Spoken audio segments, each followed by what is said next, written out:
Why do some women experience profound peace and companionship in their later years, while others are surrounded by loneliness and regret?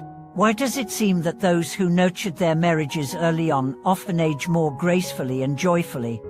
Welcome back to the channel where we explore the long arcs of life, the quiet decisions that ripple through decades, and the truths that often only reveal themselves with time. Today, we are going to talk about a subject that touches on both love and wisdom, or the way a woman treats her husband in the early and middle stages of marriage often determines the kind of old age she will have. This is not a sermon. This is a lens, a way of seeing marriage not just as a partnership, but as a garden, one that must be tended consistently if you want it to bloom when the storms come and the world grows quiet. Let's start with a story.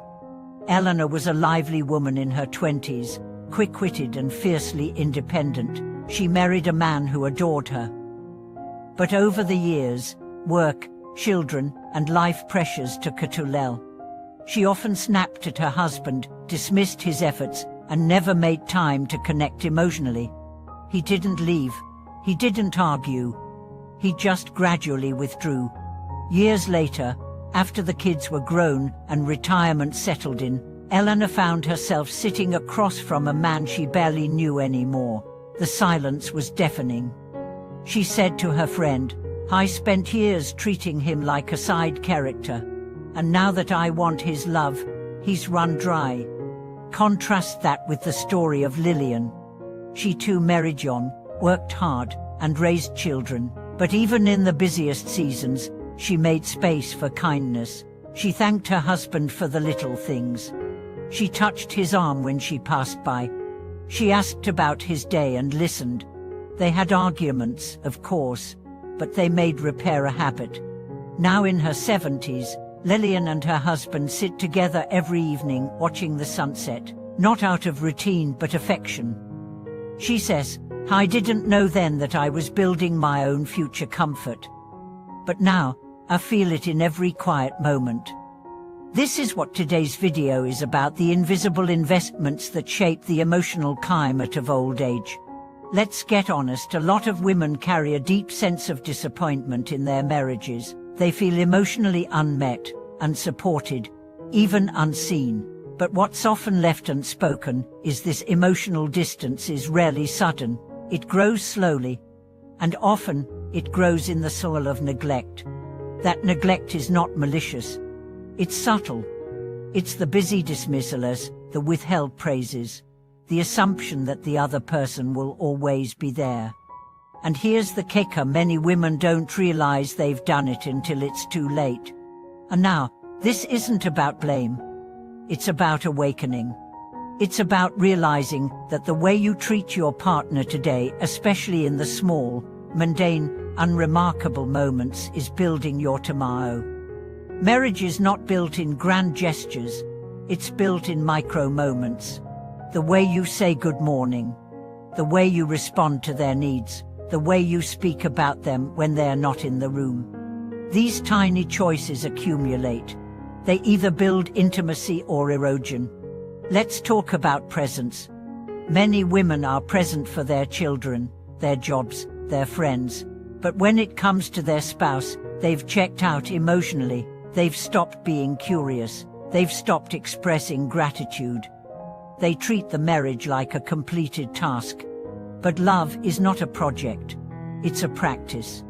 And the truth is, you can't pour affection into your marriage at 70 if you've spent the last 40 years pouring it everywhere else. Another key factor: respect. You may love your husband, but do you respect him? Respect is shown in how you speak to him, how you interpret his failures, how you honor his efforts even when they fall short. A woman once shared that she never realized how much her sarcasm hurt her husband until he stopped joking back. "It was fun for me," she said, "but it was death by 1,000 cuts for him." Here's something powerful: men rarely articulate their emotional needs, but they feel deeply. And when they don't feel appreciated, they retreat, not just physically, but spiritually. Over time, that retreat becomes detachment. and detached men don't make warm companions in old age. Let's also address the emotional ledger. Many women keep track, consciously or not, of what they do versus what their husbands don't. Who sacrifices more?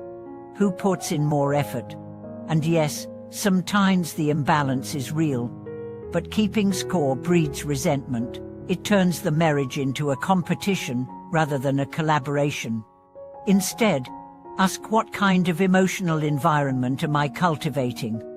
Do I bring warmth or tension? Do I respond with criticism or curiosity? Do I invite intimacy or avoid it? Because what you put in now will echo later. Let's revisit Lillian and her husband.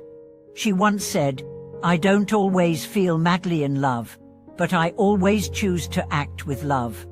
And that's what keeps the embers glowing. That choice, made repeatedly over decades, is why she doesn't fear old age. Now let's hear from women who didn't make that choice. Margaret said, "I spent years thinking my husband didn't deserve my tenderness. I thought he should earn it. But now he's sick, and I realize I need his love more than I ever did, and he doesn't have it to give anymore. I built a wall, and now I live behind it." Another woman, Tian, confessed, "I used to roll my eyes when he spoke. Now I sit in a quiet house, praying for someone to talk to." These women are not heartless. They were simply unaware of how the small rejections, the cold silences, the unmet conversations slowly built emotional distance. Distance that becomes very visible in old age.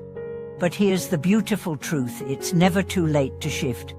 One woman, Teresa, began writing small notes to her husband each week. Nothing dramatic, just lines like, "Thank you for always checking the car tires," or "I love how you still open the door for me."